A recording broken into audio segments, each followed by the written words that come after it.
محترم جناب مفتی عتیق الرحمان علوی صاحب حافظ اللہ تعالی۔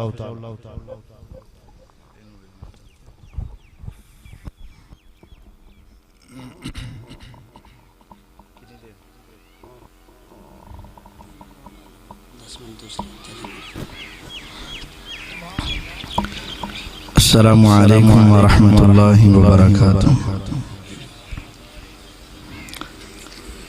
الحمد للہ رب العالمین والصلاة والسلام على سید الانبیاء وخاتم المرسلین۔ اللہم صل علی محمد وعلى آل محمد كما صلیت علی ابراہیم وعلى آل ابراہیم انک حمید مجید۔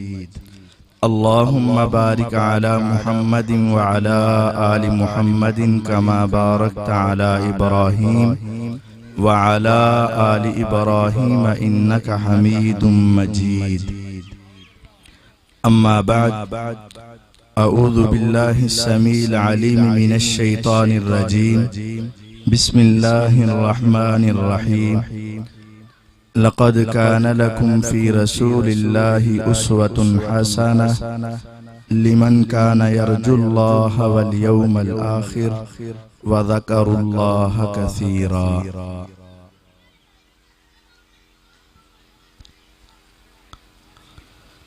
ہر قسم کی حمد و ثنا اللہ وحدہ لا شریک کے واسطے ہے۔ ہر قسم کی حمد و ثنا اللہ وحدہ لا شریک کے واسطے، درود و سلام نبی دو جہاں احمد مجتبی جناب محمد الرسول اللہ صلی اللہ علیہ وسلم کی ذات بابرکات کے لیے۔ مختصر حمد و صلات کے بعد معزز سامعین کرام، آج کی ہماری اس محفل اور مجلس کا جو عنوان ہے وہ ہے اصلاح معاشرہ۔ معاشرے کی اصلاح کیسے ممکن ہے؟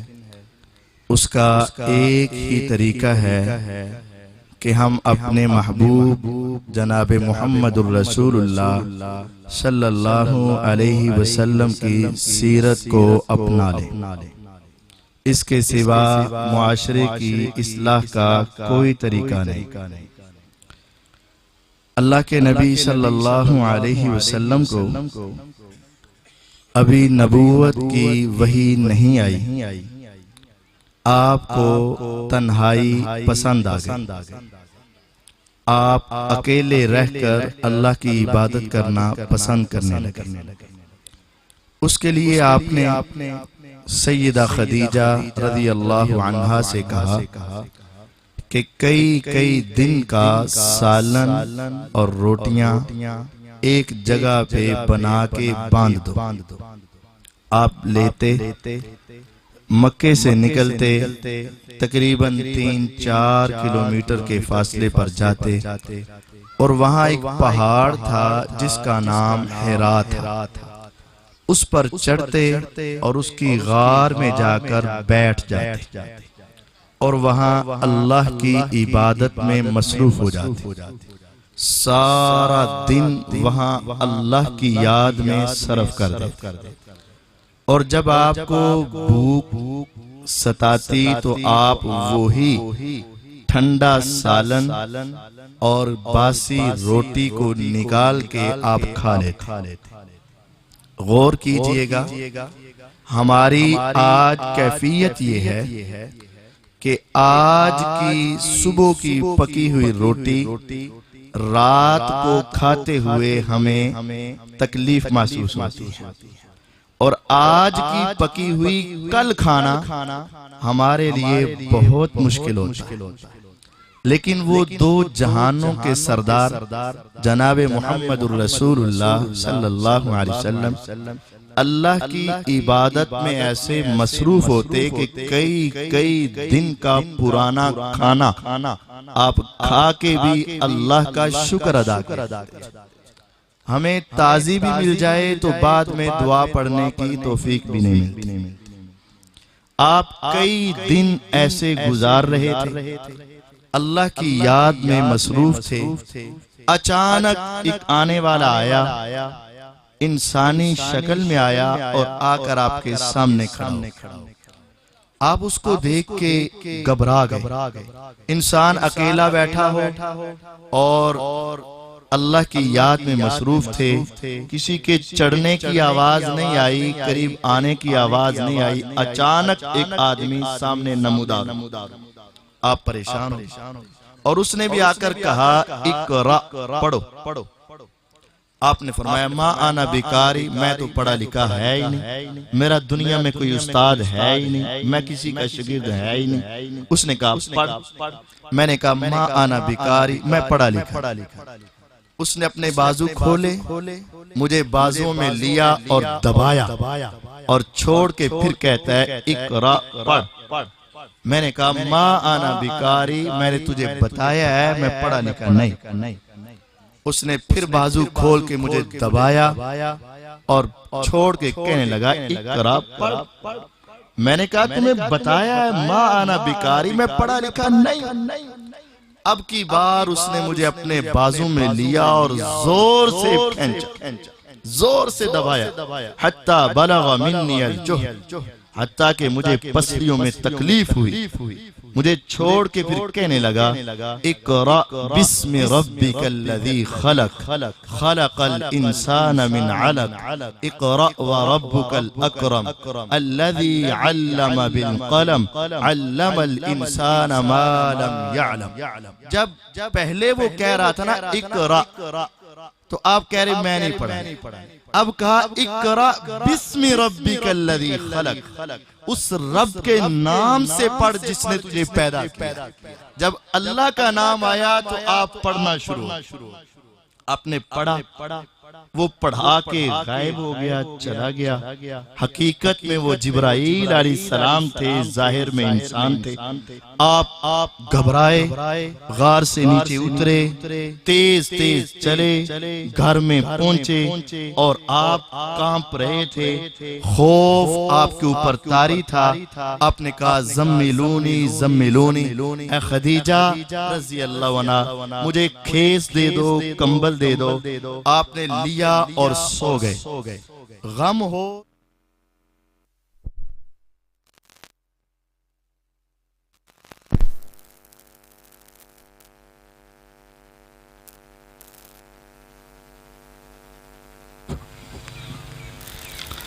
میں تو بولتا رہوں گا، آخر میں آواز نہیں آنی تھی نا۔ آپ سو گئے۔ تھوڑی دیر کے بعد جب بیدار ہوئے تو سیدہ خدیجہ رضی اللہ عنہا آپ کے پاس آئیں، فَأَخْبَرَهُ الْخَبَرَ،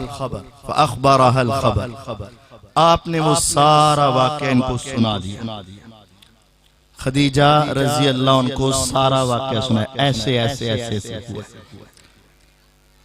اللہ کی قسم خدیجہ بہت عقل مند عورت، دانا عورت، ہماری ماں بہت سمجھدار، انہوں نے یہ نہیں کہا اے اللہ کے نبی صلی اللہ علیہ وسلم میں نے تمہیں کہا ہے نا کس کام میں آپ لگے ہوئے، چھوڑ دیں، رک جائیں، کہیں کچھ ہو نہ جائے، آپ کو کوئی نقصان نہ پہنچا دے، آپ گھر میں رہا کریں۔ نہیں، انہوں نے آپ کو تسلی دی، کلا واللہ لا یخزیک اللہ ابدا، اللہ کی قسم اے محمد صلی اللہ علیہ وسلم آپ کا رب آپ کو کبھی ضائع نہیں کرے گا، آپ کو اللہ کبھی تنہا نہیں چھوڑیں گے۔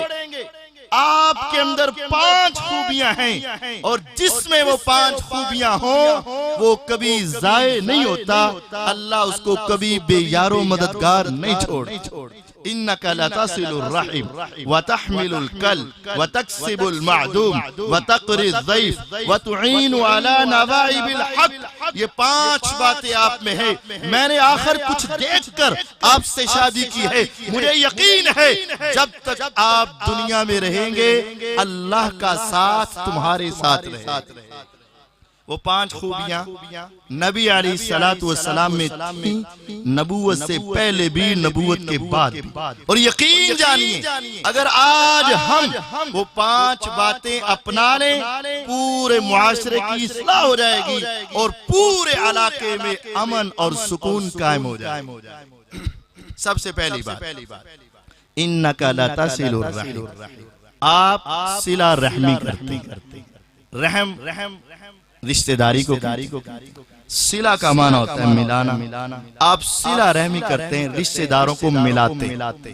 یہ نبی علیہ الصلوۃ والسلام کی سیرت ہے اور آپ کی سنت ہے۔ صلہ رحمی کیا ہے؟ جو تم سے دور ہو تم اس کو قریب کرو، جو تم سے لڑے تم اس سے ملو، جو تمہیں برا کہے تم اسے اچھا کہو، جو تمہارے ساتھ غلط کرے تم اس سے اچھا کرو۔ یہ صلہ رحمی۔ ہمارے یہاں کیا ہے؟ جی کو جی ہے، تو کو تو ہے، ملے گا ملیں گے، نہیں ملے گا نہیں ملیں گے، میں تجھ سے لے کر کھاتا ہوں، میرا تیرے بغیر گزارا ہوتا ہے، اگر بلائے گا تو میں بھی بلاؤں گا، تو میرے بیٹے کی شادی پہ آئے گا تو میں بھی آؤں گا، تو ہماری خوشی پہ آئے گا میں بھی آؤں گا، ہماری غمی پہ آئے گا میں بھی آؤں گا، تو قریب آئے گا میں بھی آؤں گا، نہیں آئے گا تو نہیں آؤں گا۔ تو کو تو ہے، میں کو میں، جی کو جی ہے، بس نہیں، یہ صلہ رحمی نہیں، یہ تو عدلے کا بدلہ، جیسے کرو گے ویسے بھرو گے، یہ تو وہ ہے۔ صحیح صلہ رحمی یہ ہے، وہ تمہیں دکھ دے تم اسے سکھ دو، وہ تم سے دور ہو تم اس کے قریب ہو، وہ تمہیں برا کہے تم اسے اچھا کہو، وہ توڑے تم جوڑو۔ آسمان کے رب کی قسم، جب یہ کام کرو گے آسمان کے فرشتے بھی تمہاری مدد کے لیے اتریں گے۔ صلہ رحمی، رشتہ داری کو ملانا۔ آسمان والے نے جب مخلوقات کو پیدا کیا تو رحم کو پیدا کیا، صلہ رحمی رحم کو پیدا کیا، رشتہ داری کو پیدا کیا، کہا زمین پہ چلی جاؤ، قامت الرحم تحت العرش، رحم زمین پر آنے کے بجائے اللہ کے عرش کے نیچے لٹک گئے، کہا میں زمین پر نہیں جاؤں گا۔ اے رشتہ داری تو جاتی کیوں نہیں؟ اس نے کہا یا رب مجھے ڈر لگتا ہے اگر میں زمین پر گئی تو دنیا میرے ٹکڑے ٹکڑے کر کے رکھ دے، اپنے مفاد کی خاطر، اپنی میں کی خاطر، اپنے نام کی خاطر، تھوڑے تھوڑے پیسے کی خاطر مجھے ٹکڑے ٹکڑے کر کے رکھ دے گی۔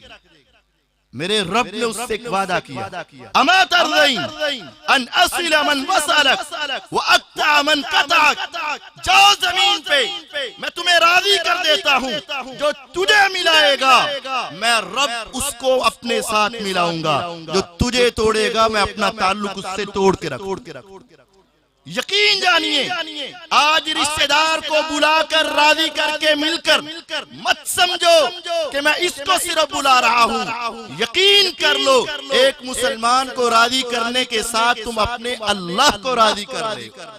آج کہتے ہو میرا تیرے بغیر گزارا ہے، ہاں ہاں اللہ کی قسم تیرا اس کے بغیر گزارا ہو سکتا ہے، تیری خوشی گزر سکتی ہے، تیرے غم میں شریک نہ ہو، غم بھی گزر جائے گا، خوشی بھی گزر جائے گی، زندگی بھی گزر جائے گی، لیکن یقین رکھ اس کے بغیر تو گزارا ہے لیکن اس کے بغیر گزارا نہیں۔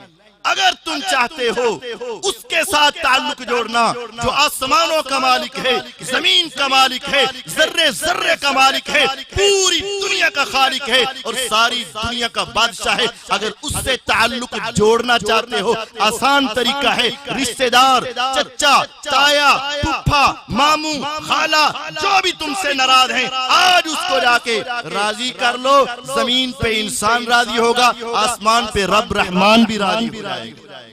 اور اگر ایسا نہ کیا تو پھر یاد رکھنا یہ تیری ساری باتیں ضائع ہو جائیں، تیرے ماتھے کے محراب کام نہیں آئیں گے، تیرے لاکھوں روپیہ کا صدقہ کام نہیں آئے گا، تیرے حج اور عمرے کام نہیں آئیں گے، تیری ساری عبادت ضائع ہو جائے گی۔ اذان ہوتی ہے، یہ بھی اپنے گھر سے نکلتا ہے، وہ بھی اپنے گھر سے نکلتا ہے، ارے کدھر جا رہے ہو؟ کہتا ہے رب کی طرف سے آواز آئی، صدا بلند ہوئی، مسجد میں نماز کے لیے جا رہا ہوں۔ ارے تم کدھر جا رہے ہو؟ کہتا ہے میں بھی نماز کے لیے جا رہا ہوں۔ یہ بھی نکلا، یہ بھی نکلا، وضو کیا، مسجد میں پہنچے، پہلی صف میں پہنچے، اس نے اس کو دیکھا، اس نے اس کو دیکھا، اس نے منہ موڑا، اس نے منہ موڑا، وہ ادھر چلا گیا، وہ ادھر چلا گیا، نماز پڑھ کے فارغ ہوئے، سمجھتا تھا جنت کے دروازے کھلیں گے، اللہ کی قسم جنت تو دور کی بات ہے، اس کی نماز اس کے کانوں سے اوپر نہیں جاتی ہے۔ کیا کام آئے گی تیری وہ عبادت جو اللہ تک ہی نہ پہنچے؟ کس وجہ سے؟ اس نے نماز غلط پڑھی؟ نہیں۔ وضو غلط کیا؟ نہیں۔ ٹائم غلط تھا؟ نہیں۔ سب کچھ درست تھا، بس یہ اپنے مسلمان بھائی سے اپنی وجہ سے ناراض تھا، اللہ نے اس کی عبادت کو قبول ہی نہیں کی، نہیں قبول۔ صحیح مسلم کی روایت ہے، نبی علیہ السلام نے فرمایا ہر سوموار جمعرات کو نامہ اعمال یہ دائیں بائیں والے لکھ کر پہنچاتے ہیں، ہر ایک کا پہنچتا ہے، گناہگار ہو، خطاکار ہو، سیاکار ہو، بڑا بڑا نیکوکار ہو، سبھی کے پہنچتے ہیں، اللہ تعالیٰ کے پاس جاتے ہیں، یا رب یہ نامہ اعمال ہے، اللہ تعالیٰ سب کے نامہ اعمال کو پکڑتے ہیں، لیکن ایک وہ ہے جس کے نامہ اعمال کو لینے کے لیے اللہ تیار ہی نہیں ہوتا۔ اللہ تعالیٰ کہتے ہیں مجھے اس کی کوئی ضرورت۔ وہ کون ہے؟ جو اپنے مسلمان بھائی سے ناراض ہے، میرے اللہ کہتے ہیں انظروا حتی یصطلح، انظروا حتی یصطلح، دیکھتے رہنا، تھوڑی سی مہلت دے دو، اگر یہ 3 دن کے اندر صلح کر لے تو لے آنا، اگر صلح نہ کرے تو آئندہ اس کی نماز، اس کے روزے، اس کی زکوٰۃ، اس کے حج، اس کے صدقے، اس کے خیرات، اس کی تلاوت، اس کی عبادت، اس کی ریاضت، ساری چیزیں چھوڑ دینا۔ انظروا حتی یصطلح، دیکھتے رہو، اگر صلح کرے تو لے آنا، اگر صلح نہ کرے تو ساری باتیں چھوڑ دینا، مجھے ضرورت ہی نہیں، کوئی ضرورت۔ پھر کیا کریں گے؟ جناب محمد الرسول اللہ صلی اللہ علیہ وسلم سب سے زیادہ صلہ رحمی کرنے والے، سب سے زیادہ، آپ سے بڑھ کر صلہ رحمی کوئی نہیں۔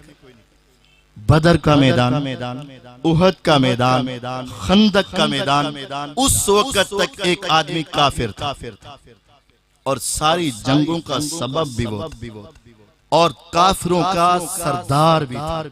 اب وہ اللہ کی جنتوں میں پہنچ، ان کا نام ہے ابو سفیان رضی اللہ عنہ۔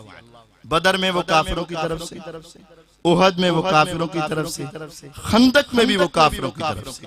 فتح مکہ کے بعد مسلمان ہوئے اور اب اللہ کی جنتوں میں پہنچ، اب ان کو برا بھلا کہنا حرام ہے، ان کے لیے رحمت کے کلمات کہنا واجب اور ضروری۔ لیکن صلہ رحمی کا انداز دیکھیے، 3 جنگیں لڑی ہیں ابو سفیان نے نبی علیہ السلام۔ بدر میں، احد میں 70 صحابہ شہید ہوئے، تو جنگ کا اس وقت ان کی طرف سے سردار کون تھا؟ ابو سفیان۔ خندق میں ان کی طرف سے سردار کون تھے؟ ابو سفیان۔ لیکن کیا ہوا؟ مکے میں قحط آ گیا، مکے میں قحط آ گیا، آسمان سے بارشیں رک گئیں، زمین کا سبزہ ختم ہو گیا، لوگ بھوک سے مرنے لگے، بے ہوش ہونے لگے، بچے بلکنے لگے، عورتیں رونے لگی، سبھی اکٹھے ہوئے۔ ابو سفیان جاؤ مکے سے مدینے کی طرف اور اس محمد سے کہہ دو کہ اس اللہ کو کہہ دے کہ آسمان سے بارش برسا دے، صلی اللہ علیہ وسلم۔ اب غور کیجئے گا، ابو سفیان 3 جنگوں میں مسلمانوں کے خلاف برسرے بیکار رہے، 3 جنگوں میں مسلمانوں کے خلاف لڑنے والے، اپنی قوم، قبیلے، بچوں، عورتوں کے حوالے سے جب وہ پریشان ہوئے، بے بس ہوئے، مکے سے سواری لی، مدینے میں پہنچے، پیغمبر علیہ السلام کے سامنے آئے، کہا اے محمد صلی اللہ علیہ وسلم، تیرا دین میرا دین اگرچہ الگ ہے، میں تمہاری دشمنی میں لگا رہا، لیکن بات یہ ہے مکے والے ہیں تو تیرا ہی قوم قبیلہ ہے، تو تیرا ہی معاشرہ ہے، تو تیرے ہی رشتہ رشتہ دار ہے تو تیرے ہی قوم قبیلے کے، اب وہ بھوکے مر رہے ہیں، پیاسے مر رہے ہیں، آسمان والے کو کہہ دینا کہ وہ آسمان سے بارش کے قطرات اتار دے۔ اللہ کی قسم میرے نبی علیہ السلام نے یہ نہیں کہا ارے تم تو میرے دشمن ہو، میرے صحابہ کے قاتل ہو، میرے ساتھ لڑائی کرنے والے ہو، میں نہیں کہوں گا، تم اور میں کہتے ہیں میری دھاڑ کے نیچے آ، میرے داؤ کے نیچے آ، کبھی میرے قابو تو آ، کبھی میرے شکنجے میں تو آ۔ نہیں، پیغمبر علیہ السلام نے اپنے بڑے دشمن کو بھی جب اپنے گھر میں آتے دیکھا، آسمان کی طرف نگاہ اٹھائی، ہاتھ اٹھائے، صحیح بخاری کی روایت ہے، پیغمبر علیہ السلام نے تب بھی دعا کی یا رب مکے والوں پہ اپنی رحمت کی بارش برسا۔ ابو سفیان ابھی واپس نہیں پہنچے تھے، آسمان سے بارش اتر چکی۔ یہ رشتہ داری ہے، اگرچہ اتنی بڑی دشمنی بھی تھی لیکن رشتہ داری کو آپ نے جوڑ کے رکھا۔ آج ہم ہیں، وہ بھی مسلمان، یہ بھی مسلمان، وہ بھی نمازی، یہ بھی نمازی، لیکن یہ اس کو نہیں دیکھتا، یہ اس کو نہیں دیکھتا۔ وہ کہتا ہے بڑے زور سے کہتا ہے میں تے ادنا مرن جین ختم کیتا ہے، میں تے انہوں بلاندہ ہی نہیں، میں تے بچے انہوں بھی کہتا ہے انہاں وال رشتہ نہیں کرنا۔ اللہ کی قسم کتنی بڑی تباہی سمجھا رہے ہو۔ میرے نبی علیہ السلام نے کہا تھا جس نے 1 سال تک کسی مومن سے ناراضگی رکھی اتنا بڑا گناہ ہے جیسا کہ اس نے اس کو قتل ہی کر دیا، قتل ہی کر۔ تو آپ کی پہلی صفت یہ ہے انکا لتصل الرحم، آپ صلہ رحمی کریں، ہمیں بھی صلہ رحمی کرنی۔ وہ ظلم کرے، وہ ستم کرے، وہ برائی کرے، وہ کچھ بھی کرے، ہم اس کے ساتھ جڑ کے رہیں، یہی کامیابی ہے۔ دوسری وَتَحْمِلُ الْقَلْبِ، آپ لوگوں کا بوجھ اٹھا، لوگوں کا بوجھ اٹھا۔ بوجھ اٹھانے کے 2 طریقے، ایک طریقہ کار تو یہ ہے کوئی غریب ہے، فقیر ہے، مسکین ہے، اس کے اوپر قرضہ ہے، اگر اللہ نے آپ کو کچھ دیا ہے تو آپ اس کا بوجھ اٹھا، یعنی اس کا قرضہ اتار دیں، اس کے معاملات کو آسان کر دیں، اور یہ کام ہمارے نبی علیہ السلام کیا کرتے۔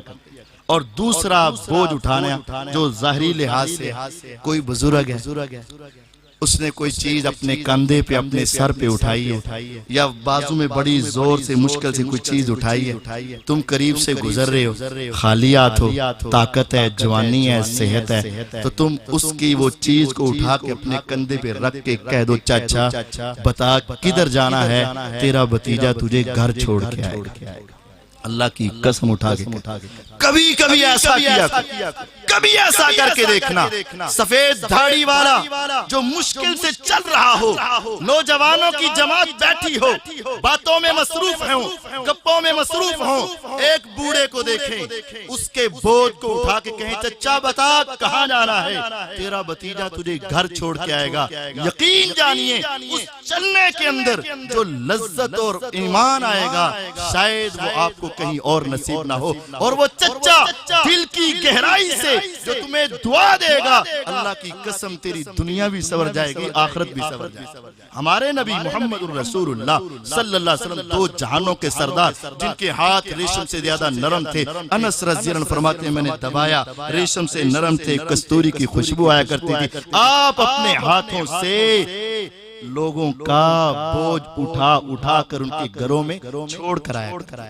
وَتَحْمِلُ الْقَلْبِ، یہ آپ کی صفت ہے، آپ بوجھ اٹھا، کبھی ایسا بھی کیا کر۔ تیسری بات وَتَقْسِبُ الْمَعْدُومِ، آپ بیواؤں کو کما کر دیتے، یہ بڑی عظیم بات۔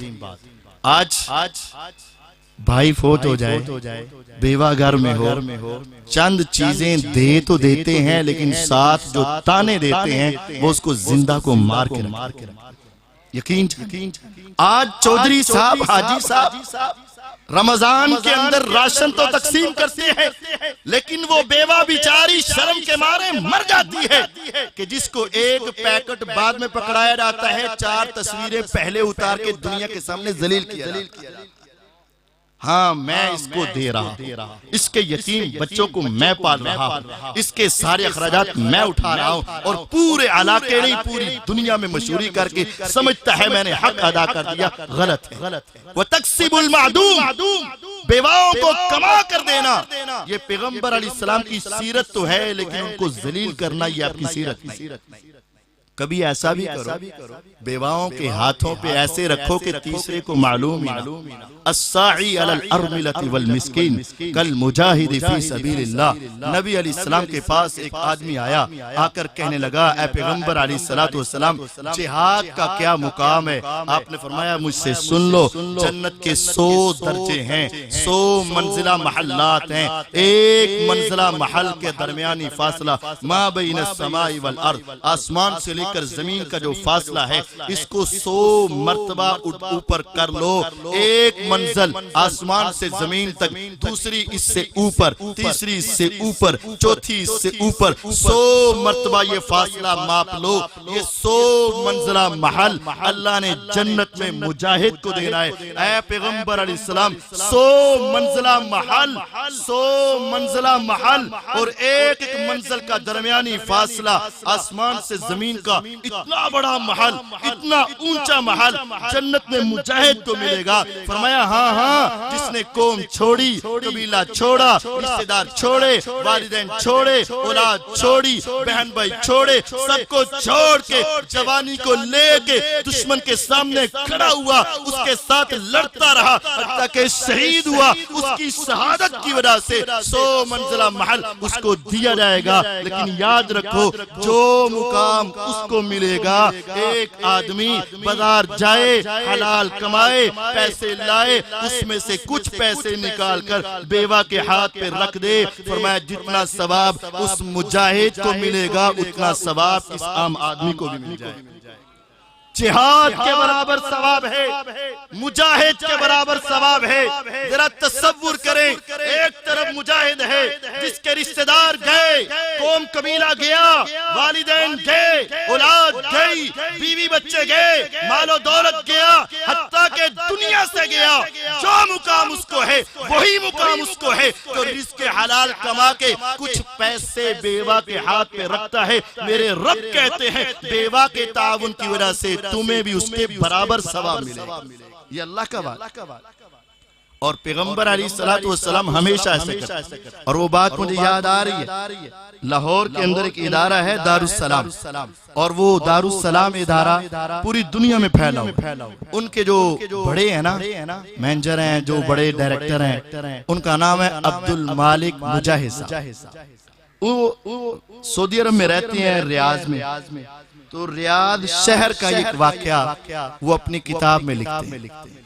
ان کی کتاب ہے، بڑی پڑھنے کے قابل ہے، اس کے اندر بڑے سچے واقعات لکھے ہوئے ہیں، دعاؤں کی قبولیت کے سچے واقعات، کہ دعائیں کیسے کیسے قبول ہوئی، سچے واقعات اس میں لکھے۔ اس کے اندر وہ ریاض شہر کا ایک واقعہ لکھا۔ مکے کے اندر ایک آدمی رہتا تھا، چودھری سا سردار تھا، مالدار تھا۔ اس کو خواب آیا، اور خواب میں کسی نے کہا یہ نام ہے اور یہ اس کا فون نمبر ہے، اس کو عمرہ کروا۔ میری کیفیت تو یہ ہے کہ مجھے جیتے جاگتے بھی کوئی ایک مرتبہ نمبر بتائے نا تو میں بھول جاتا ہوں، مجھے یاد نہیں ہوتا، 2-3 مرتبہ یاد کر، لیکن وہ جب صبح ہوئی، بیدار ہوا، اٹھا تو اس کو وہ نام بھی یاد تھا، نمبر بھی یاد کہ فلاں نام ہے، فلاں نمبر ہے، اس کو عمرہ کروانا۔ لیکن مالدار آدمی تھا، دل میں خیال آیا، پھر ختم ہو گیا۔ چند دن گزرے تو پھر خواب آیا، ارے تمہیں کہا ہے اس فلاں آدمی کو عمرہ کروانا، نام بھی وہی، نمبر بھی وہی۔ اب اس کو خیال آیا کہ کوئی بات ہے۔ صبح کی نماز پڑھی، قاری صاحب کے پاس گیا، قاری صاحب ایسا خواب ہے تو تم کروا سکتے ہو عمرہ، طاقت ہے؟ کہتے ہیں تو پھر کرواؤ اس کو۔ اچھا کرواتا ہوں۔ پھر وہ اپنے کام کاج میں مصروف اور بات بھول گیا۔ تیسری مرتبہ پھر خواب آیا، ارے تمہیں کہا ہے اس کو عمرہ کرواتے، تم کرواتے کیوں نہیں؟ اب کی بار یہ سمجھا کہ یہ کام تو کوئی ضروری کام ہے، اور یہ بار بار ایک ہی خواب، ایک ہی بندہ، ایک ہی نمبر، اور وہ یاد بھی ہے۔ صبح ہوئی تو فون کیا، فلاں صاحب، جی ہاں یہ تمہارا نمبر ہے، جی ہاں میں مکے سے بول رہا ہوں، تمہیں عمرہ کروانا چاہتا ہوں۔ کہاں ہوں؟ کہتے ریاض میں، تو میں تمہیں عمرہ کروانا چاہتا ہوں۔ وہ زوردار کہکا لگاتا ہے، لگتا ہے بھول گئے ہو، یا کسی اور کو کروانا ہوگا، تجھے میرا کیسے خیال آیا؟ اس نے کہا نہیں یہ تیرا ہی نمبر ہے، کہتا میرا ہے۔ یہ تیرا نام ہے، کہتا میرا، تو کہتا تجھے ہی کروانا۔ کہتا ہے لگتا ہے بھول گئے، نہیں یار تجھے کروانا۔ اس نے کہا بس ٹھیک ہے، پھر میں ریاض میں رہتا ہوں، یہاں سے آ کے لے جاؤ، آنے کا جانے کا عمرے کا سارا خرچہ تیرا، گھر سے لے جانا واپس چھوڑ جانا، میں کر لیتا۔ مسلمان تو تھا نا، لیکن دل میں خیال آ رہا ہے کہ وہ پتہ نہیں کتنا نیک ہوگا، کتنی دعائیں کرتا ہوگا، ماتھے پہ محراب ہوگا، لمبی سی داڑھی ہوگی۔ ایسا نہیں، یہ مکے سے نکلا، لمبا سفر کیا، کافی لمبا سفر، وہاں پہنچا، جب مقررہ جگہ پہ پہنچا، فون کیا، آمنا سامنا دیکھ کے حیران رہے، اس کو عمرہ کروانا ہے، جس کی ظاہری حالت کوئی زیادہ دینداری والی نہیں۔ بہرحال اس کو ساتھ لیا، میقات سے احرام باندھا، چلے گئے مکے میں۔ جب بیت اللہ کے سامنے پہنچے تو بندہ مومن، اے اللہ ہم سب کو حج عمرے کی سعادت عطا فرما، ہم سب کو وہاں کی زیارتیں عطا فرما۔ جب بندہ مومن پہلی مرتبہ بیت اللہ کو دیکھتا ہے تو آنکھیں برس پڑتی ہیں، دل کانپ جاتا ہے، ایمانی محبت اپنے عروج پر آ جاتی ہے اور ایمان کی تکمیل ہو رہی ہوتی ہے۔ لیکن اس آدمی کو اس نے دیکھا کہ یہ احرام باندھ کے اس کے اوپر کوئی اثر ہی نہیں، کوئی خوشی نہیں، کوئی محبت نہیں، کوئی پیار نہیں، کوئی رویا نہیں، کوئی گڑ گڑایا نہیں۔ تو کہتے ہیں میں نے چکر لگائے ساتھ، اور ساتھ ساتھ اس کو دیکھ رہا ہوں کیا کرتا ہے، یہ بھی ساتھ ساتھ بس لگائے جا رہا ہے، کوئی خاص اس کو لگن نہیں۔ چکر لگائے، مقام ابراہیم پہ نماز پڑھی، طواف کو سعی کی، بال منڈوائے، اور پھر ہم نے کھانا کھایا۔ تو میں نے کہا چلیں، کہتا ہے چلتے ہیں، بس 2 رکعت میں پڑھ نہ لوں۔ اصل میں پہلے اس کے دل پہ زنگ لگا ہوا تھا، گناہوں کی دلدل میں ڈوبا ہوا تھا، اور گناہوں نے اس کے دل کو سیاہ کر رکھا تھا۔ لیکن پیغمبر علیہ السلام کا فرمان ہے انسان جب عمرہ کرتا ہے تو پچھلے سارے گناہ معاف ہو جاتے ہیں۔ پہلے اس کے گناہ صاف ہو رہے تھے، زنگ اتر رہا تھا، اس وجہ سے وہ پیار، وہ محبت اور وہ تعلق ظاہر نہیں ہو رہا تھا۔ جب عمرہ کیا، احرام کھولا، گناہ معاف ہوئے، دل پاک صاف ہوا۔ اب یہ کہتا ہے 2 رکعت نہ پڑھ لوں، کہتے میں تو پہلے ہی کہہ رہا تھا تیرے دل میں محبت نہیں ہے۔ ہاں پڑھتے ہیں، ذرا آگے جا کے پڑھتے ہیں۔ اندر گئے، سین کراس کیا، مطاف میں پہنچے جہاں لوگ طواف کرتے ہیں، وہاں پہنچے، اس نے کہا تو پڑھ میں بیٹھتا ہوں۔ وہ پڑھنے لگا، اب دل پاک تھا، دل صاف تھا، اللہ سے تعلق جڑ گیا، لمبی نماز شروع کی، لمبا قیام، لمبا رکوع، اور جب سجدہ کیا تو خوب لمبا حتیٰ کہ پیچھے والے کو ذرا پریشانی لائق ہوگی، اتنا لمبا سجدہ۔ جب قریب جا کے ہلایا تو کیا دیکھا کہ روح پرواز کر چکی تھی۔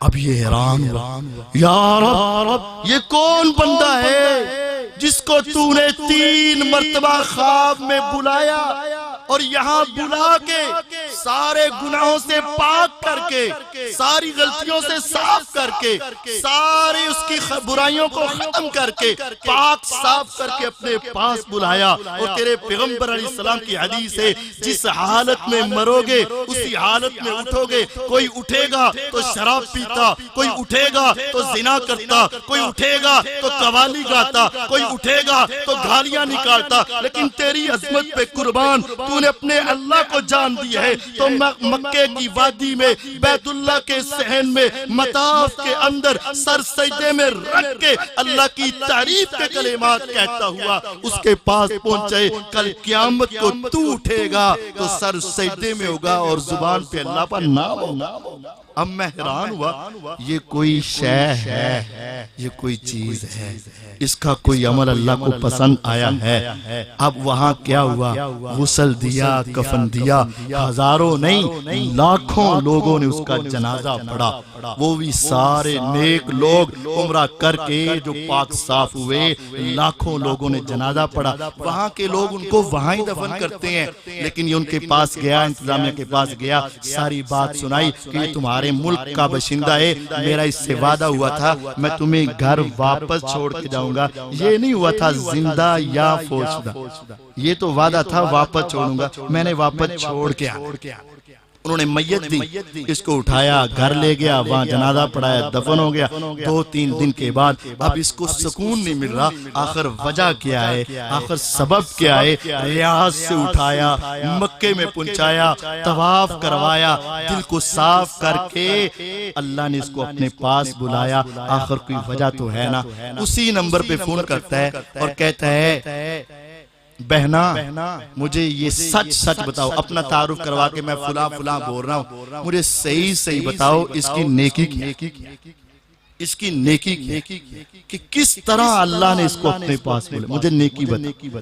اس نے کہا اور تو کیا بتانی ہے، اتنا کوئی نیک نہیں تھا، کوئی زیادہ تہجد گزار نہیں تھا، لیکن ایک بات یہ ہے، یہ ہمارے ہمسایوں میں چھوٹے چھوٹے یتیم بچے تھے، 4 سال پہلے ان کا والد اس دنیا سے چلا گیا، بیوہ تھی اور یتیم بچے، 4 سال کا عرصہ۔ کہتی اللہ کی قسم مجھے نہیں یاد کہ 4 سالوں میں جب بھی یہ گھر آیا ہو اس کے ایک ہاتھ میں کوئی چیز ہو اور دوسرا خالی ہو، ایسا نہیں۔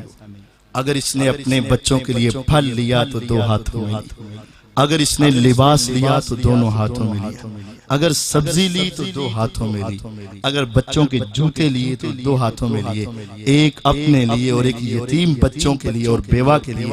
اور جب آتا تو شاپ پر ان کے دروازے سے لٹکا کے ہلکی سی دستک دیتا، اندر وہ بچے اور بیوہ بھی اس کے انتظار میں ہوتی اور وہ آ کے اتارتی اور بیوہ ایک کلمہ کہتی، یا رب جس طرح یہ ہماری دنیا سنوار رہا ہے تو اس کی آخرت کو سنوار دے۔ اللہ کی قسم مجھے امید ہے اس بیوہ کی دعاؤں نے اس کی دنیا کو بھی سنوارا، آخرت کو بھی سنوارا۔ یقین جانیے آج بیواؤں کو کما کے دو، تیری دنیا بھی سنورے گی، تیری آخرت بھی سنورے گی۔ آج یتیم کو دھکے مت دو، یتیم کو گالیاں مت دو، یتیم کو غلام مت بناؤ، یتیم پہ اوپر ظلم مت کرو۔ سارے گھر کے کام یتیم سے کرواتے ہو، بیوہ کو 2 ٹائم کی روٹی دے کے نوکر اور ملازم سمجھتے ہو۔ کبھی ایسا نہ کرو، یقین جانیے کبھی ایسا بھی کیا کرو، یتیم بچے کو قریب کر کے سینے سے لگا کے کبھی پوچھا کر، بچے بتا آج تیرا کیا کھانے کو جی چاہ رہا ہے۔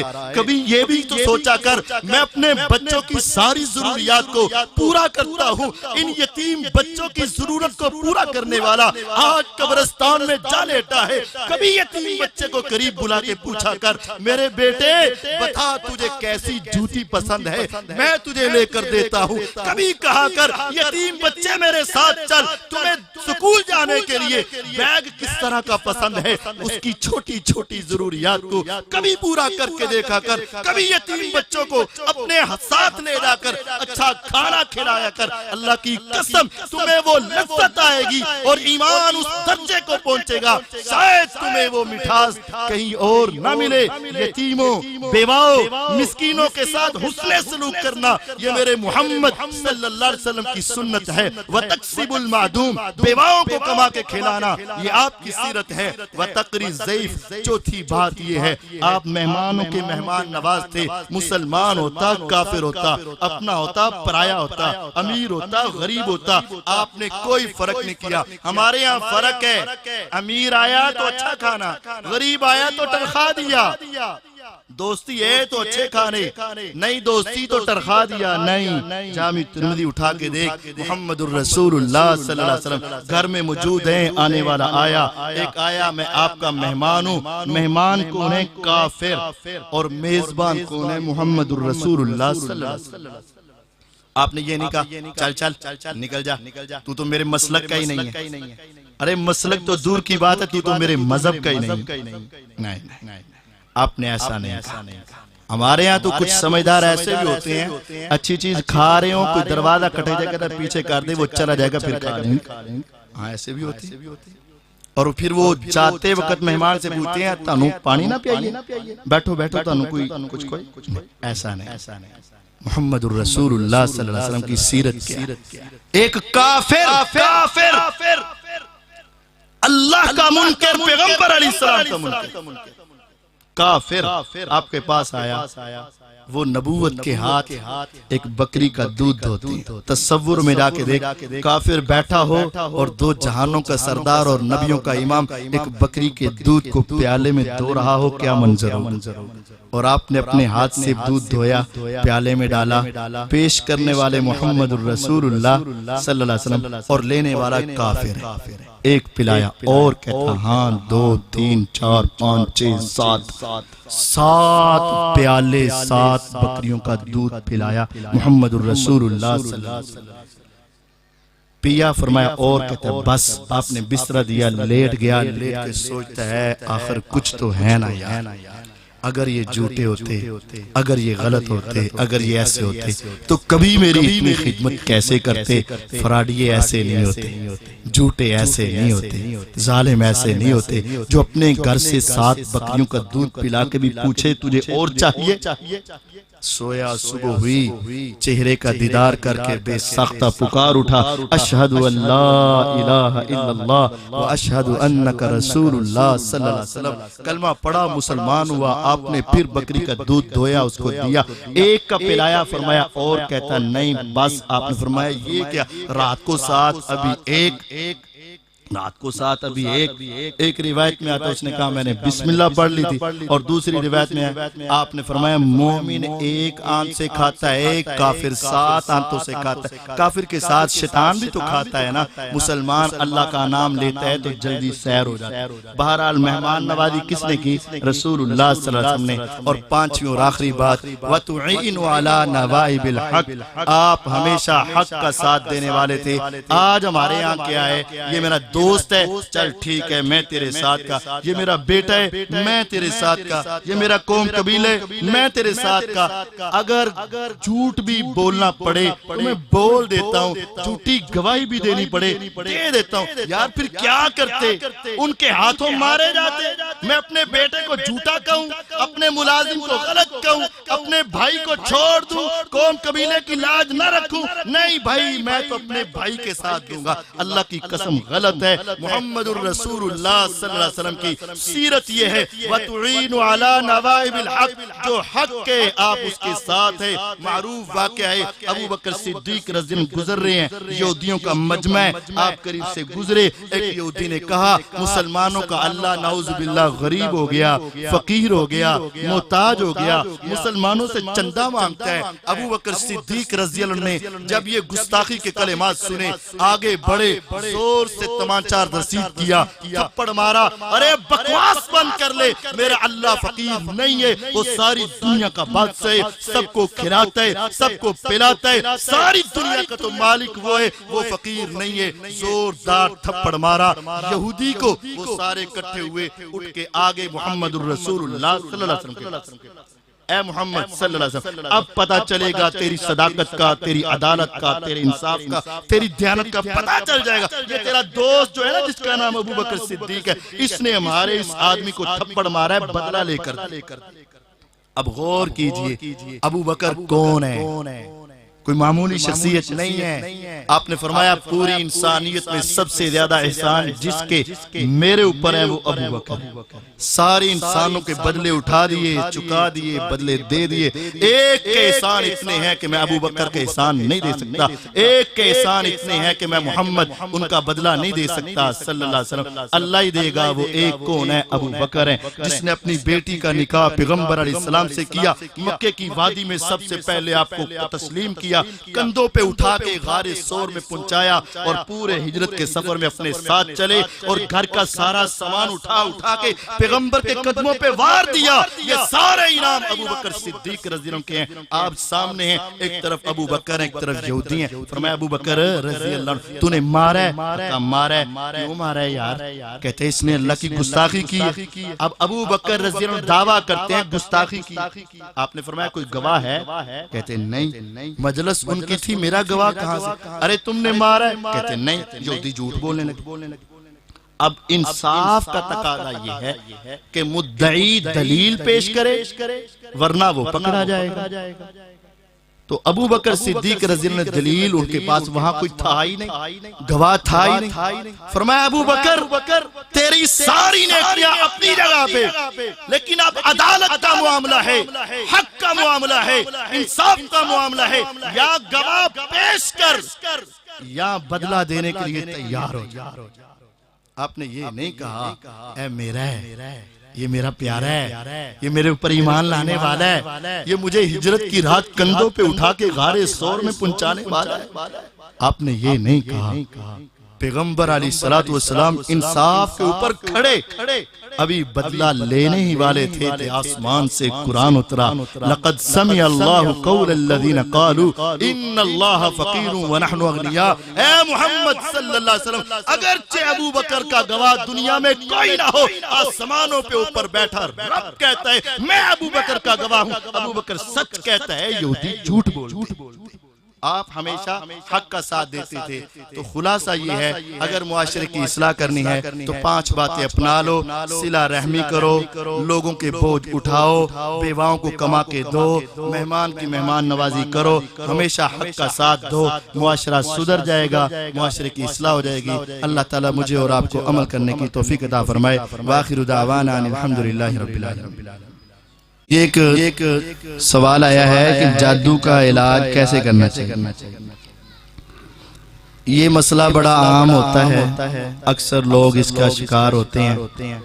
کبھی بچیوں کے رشتے نہیں ہوتے، کبھی کاروبار نہیں چلتا، کبھی بیماریاں بہت ہوتی ہیں، کبھی سارے کاروبار کا معاملہ الٹ پلٹ ہوتا رہتا ہے۔ یہ معاملہ تو اس کے لیے 2 باتیں میں آپ کو بتا دیتا ہوں، یا 3 باتیں مختصر سیدھی سیدھی۔ سب سے پہلی بات یہ ہے کہ سورۃ الفاتحہ پر یقین رکھو، یقین جانیے۔ یہ ایک سادہ نسخہ ہے، ہمارے ہاں یا ذہن ہے اور سیکھو ہے، اور لوگوں کا خیال یا مائنڈ یہ ہوتا ہے عجیب سی بات بتائیں گے نا تو اے گل صحیح دسی ہے، اور اگر سیدھی سی بتائیں نا تو کہتے نہیں ہے تو انہوں پہلے ہی پتا ہے، عمل نہیں کرتے۔ نہیں، سورۃ الفاتحہ میں جو یقین جانیے قوت اور طاقت اور اللہ کی رحمت ہے نا، وہ کسی اور جگہ پہ۔ سورۃ الفاتحہ 41 مرتبہ صبح و شام پڑھ کے دم شروع کر دو۔ کوئی مسئلہ ہو، بیماری ہو، جسم کی، روحانی، کیسی بھی بیماری ہو، 41 مرتبہ صبح 41 مرتبہ شام پڑھو، ہر بیماری کا علاج، ہر بیماری، اور جادو جنات کا علاج بھی ہے۔ دوسرا کام یہ ہے کہ آپ آخری 2 سورتیں قل اعوذ برب الفلق، قل اعوذ برب الناس، یقین کے ساتھ، یہ بات پکی ہے، یقین کے ساتھ پڑھنی شروع کر دو، 41 مرتبہ صبح 41 مرتبہ شام، اور پانی پہ دم کر کے وہی پیا کرو، اور اسی کے ساتھ ہنڈیا پکاؤ، اسی کو استعمال کرو، وہ صبح و شام پڑھ کے پھونک مار لو۔ دنیا کا بڑے سے بڑا جادوگر بھی تمہارا مقابلہ نہیں کر سکے گا۔ تیسری بات یہ ہے، سورۃ البقرہ کی پوری تلاوت کرو، نہیں کر سکتے پہلا اور آخری رکوع پڑھ لیا روزانہ، پہلا آخری رکوع پڑھ لیا۔ چوتھی بات یہ ہے، یہ جو بیری کے پتے ہوتے ہیں نا، دیسی بیری، کنڈیاں والی، کانٹوں والی دیسی بیری، بیری میں بڑی طاقت ہے۔ جبرائیل علیہ السلام 7 آسمان سے اوپر گئے تھے، اندہ سدرۃ المنتہا، سدرۃ المنتہا اوپر ہے نا، اللہ کے عرش کے پاس ایک درخت ہے، وہ کس کا ہے؟ بیری دا۔ آخر اس میں کچھ ہے تو اللہ نے اوپر لگایا، بیری دا درخت اللہ کے عرش کے پاس، سدرہ کہتے ہیں بیری کو، سدرۃ المنتہا، وہاں بھی بیری، اس کے پتوں کے ساتھ مردے کو غسل دیا جاتا ہے نا۔ آخر کوئی بات ہے۔ ایک واقعہ ہے چھوٹا سا، ایک عورت کو جنات نے بہت ستایا، جب اس کے اوپر پڑھائی کرنے والے نے جن قابو کیا، کہا یار تو اس کو کیوں ستا رہا ہے؟ انہوں نے کہا اے پڑھی لکھی عورت سی، ایک مردے کو غسل دیا جانے لگا اور وہ ویسے ہی پانی سے غسل دینے لگے تھے، انہیں آکے کیا سی بیری کے پتے ڈالو، انہیں آکے کیا سی، تو بیری کے پتے جب پانی میں ڈل جاتے ہیں تو وہ ہمارے جسم کو جلا کے رکھتے ہیں، تو اس کی وجہ سے اس نے میت کو پانی کے غسل، وہ پانی جو دیا نا بیری کے، ورنہ ہم وہ پانی لیتے ہیں، پیتے ہیں اور ہماری طاقت بنتی ہے اور ہم جادو کرتے ہیں۔ تو یہ بیری کے پتے 7 لیں، 7 3 دن 7 پتے لیں، کوٹ لیں، یا کاٹ لیں، پانی کے اندر ابال لیں، ان کے ساتھ غسل کریں اور وہ پئیں۔ غسل کریں گے تو باہر جسم کے اوپر جو جنات کے اثرات ہیں ختم ہوں گے، پئیں گے تو اندر کے اثرات بھی ختم ہو جائیں۔ تو یہ بیری کے پتوں ہیں، یہ کل اعوذ برب الفلق، کل اعوذ برب الناس، سورۃ الفاتحہ اور سورۃ البقرہ، یہ پڑھیں۔ کسی عامل قادری باوے نجومی کے پاس جانے کی، طویل تاغے کرانے کی، یہ سارے کام کرنے کی ضرورت نہیں ہے، یہ آپ کے پاس علاج موجود ہے۔ انشاءاللہ اس کے بعد آپ کو کسی کی ضرورت نہیں رہے گی۔ اللہ تعالیٰ سب کو شفا دے اور ہم سب کو ہدایت عطا فرمائے۔ وآخر دعوانا الحمدللہ۔